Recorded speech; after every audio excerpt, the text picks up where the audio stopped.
Good morning, good morning. Tayo ay nagdadaing ngayon ng fish duck. Ayan, mayroon pang hindi nadadaing ito. Nasa plastic. Yan. Madami pa. Ito na ang nadaing ko. Isa ng palanggana. Palanggana. Ayan. Palanggana na siya. Tayo'y maghuhugas na ngayon ng daing. Daing na dinaing-daing. Ayan. Ayan. Ay, nasira na. Alisan ko ng hasang para walang pagsiksikan ng ipot ng langaw. Tapos, bababad ko yan sa asin at suka bago ibilad. Lalagyan na yan ng paminta para sa tauwaya. Para masarap yung daing. Manipis lang kasi itong isda na to. Kaya pag pinirito mo to, para tong danggit, malutong siya. Crunchy. Sabi ng mga sosyal, crunchy. Crunchy daw. Malutong. Tapos ilalagay ko to doon sa pinakatakip ng electric pan. Doon ko ilalatag. Tapos ibibitin ko doon sa taas na taas. Kasi pag di mo yan binitin, baka puntahan ng pusa ng kapitbahay. Kasi ang pusa ko, sure ako na hindi nila yan pakikialaman. Kasi nandun sila sa kulungan. Ito namang isa kong pusa na wala sa kulungan. Hindi ngayon umaakit sa lamesa para kumuha ng pagkain.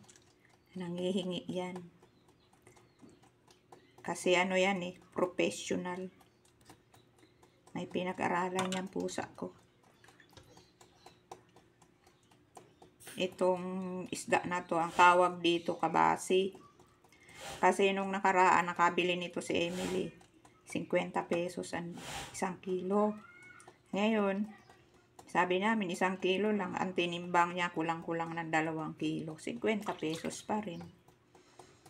Kaya, ang dami naman. Yun dati, isinaing ko yun. Isasaing sa kaserola ng mahabang oras. Para kahit pati tinik, pwedeng kainin. Para na siyang sardinas. Mataba kaya ang isda na to. Pagka nga ito, nakakahuli tatay ko nito. Hindi niya binibenta kasi ilang piraso lang nahuhuli niya Tapos, iihawin namin yan. Kasi ang bango-bango nito. Pag iniihaw, napakataba. Kaya nga may kanta itong isdang ito Husi kabasi, mataba, madugi. Ibig sabihin ng madugi, matinik. Kaya, yan ang kanta niyan. Husi kabasi, mataba, madugi. Yung iba nito, nasa kaserola na. 26 piraso pa lang yung nilagay ko doon. Kaya, dadagdagan ko pa yun. Ito natitirang ito, hindi ko na to idadaing. Hindi ko na yung idadaing kasi para yung sinaing marami-rami. Ilang araw yan. Hindi maubos-ubos. Pag nagpapakain pa akong pusa, kukuha ko doon 1-2 piraso. Dudurugin ko sa kanin. Saka ko lalagyan ng cat food. Para naman may lasa yung kanin nila. Kaya dadagdag ko yan doon sa aking isasaing na husi kabasi. Ito na nga ang sili tsaka luya. Para mabawasan ang langsa niya. Kailangan may pangontra siya. May pangontra sa ating langsa-langsa. Diba? Ang tagal niyan lutuin para ka lang nag-iin-in ng kanin. Pag yan niluluto ko. Matagal ko yan siyang iluluto. Tapos,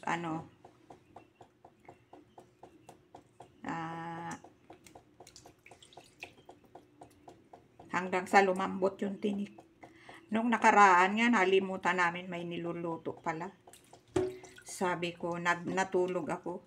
Paggising ko, sabi ko, pinatay mo na ba yung kalan? Sabi niya, hindi.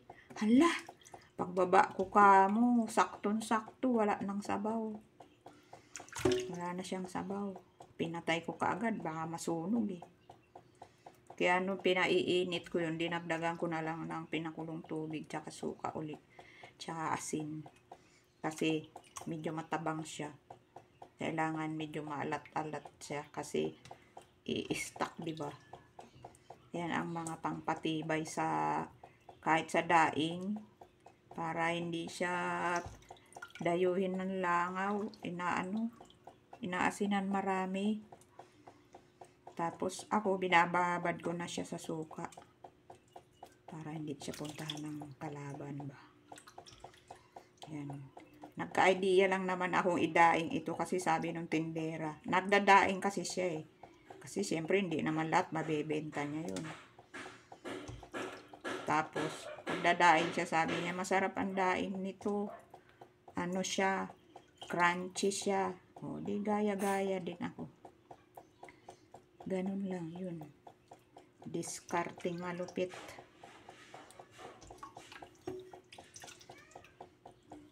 Lalagyan muna yan ng asin bago ibilad. Mga 1 hour mo yan ibababad sa asin. Medyo maliliit nga nabili ngayon eh. Ayan, taba oh. Taba siya. Medyo maliliit nabili namin ngayon. Bumili si Emily, malalaki eh. Parang ito lang ang malaki oh. Karamihan na maliliit. Kaya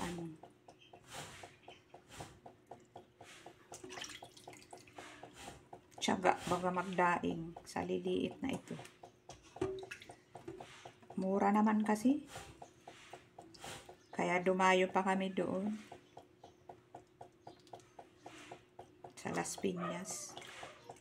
Wala kasi nito dyan sa may palengke ng Sapote. Wala. Nadaanan lang nila dati yun doon. Na may tindahan pala doon ng mga murang isda. Kaya ayun. Binalikan namin ngayon. Marunong naman ako magdaing.